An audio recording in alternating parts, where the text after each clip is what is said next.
45/47 signed an executive order last week called, wait for this, Restoring Truth and Sanity to American History.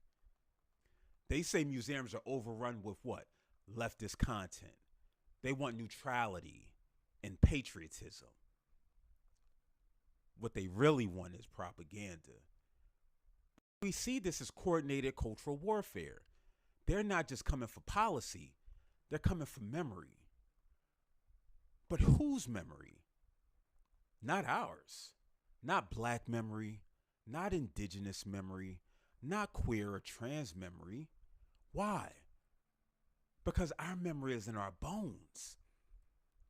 Our memory is in our face. Our memory is where our feet are planted. We were brought here.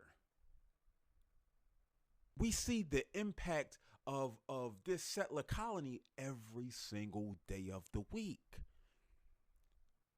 When I'm riding down the street and the cop is behind me, just happenstance, I know what that anxiety feels like.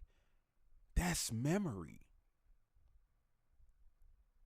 But what they're doing is they're coming for the memory of white folk. Why? Because they're trying to protect white comfort, white narrative. When you remove James Baldwin from the wall, when you reduce genocide to what's happening in Palestine to westward expansion, you're crafting public amnesia for white folk. Our stories have always stayed alive through oral history, through murals, through music, through griots, through community. I'm reminded of that scene in Above the Rim where Flip, talking to Tom Shepard, told him, listen, they could never erase what we were.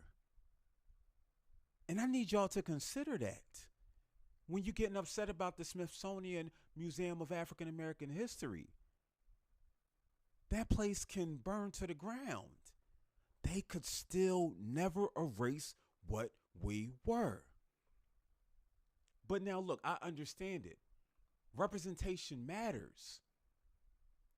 But representation isn't liberation. We can't expect justice from systems built to erase us.